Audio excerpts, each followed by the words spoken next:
sana pala nakarating yung balita tungkol doon sa pulis sa Tarlac na may pinatay na maglola. So, tinatanong lahat, ano daw ang pakiramdam ko? Ano daw masasabi ko? Well, based on kung ano yung nakita ko na dyan, puro sila against doon sa ginawa ng pulis. Well, noong tiningnan ko naman saan nag-ugat, well, at talagang tiningnan ko talaga kung ano yung pangyayari, mga ganon, talagang mga pasaway nga naman kasi yung maglola, okay? Lalong-lalo na nung lumapit yung anak at sinabi na, my father is a policeman. So, meaning to say, mas alam nung bata na dapat igalang ang pulis, okay? At saka isa pa, ang pulis, peace and order, ang kanyang ginagampanang trabaho. First of all, ano bang ginawa nila? Okay? Yung pagpaputok na ano sa ibang mga tao, of course, kahit ako, kung sakali may nagpaputok at ako ay naabala, hindi man ako pulis, but I have to go to the policeman. At kung hindi naman na-aksyonan yung aking complaint, at dahil wala palang pakialam itong mga ikino-complain sa pulis, walang paggalang, of course, that would be a big question on my part. Diba?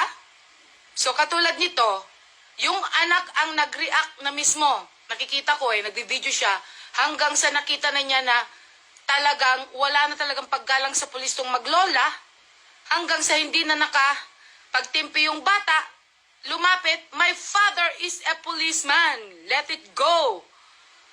So, natural, bilang isang magulang, pinalaki mo yung bata na yan, with respect, iginagalang ka bilang policeman, anong gagawin ko? Hayaan ko na lang ba na babastusin yung trabaho ko? Babastusin yung ginagampanan kong katungkulan bilang pulis? At hahayaan ko na lang na i-manipulate ako itong mga maglolang ito na wala silang pakialam? Well, if I would be that policeman as well, hindi na baling ako'y makulong. Ayaw ko lang na mapahiya at mawalan ng dignidad yung trabaho ko bilang pulis na nagme-maintain ng peace and order. So, pamamagitan ng ginawa niya, kung yun na lang ang way para mapatahimik to maglola, then he did his thing. That's what I think.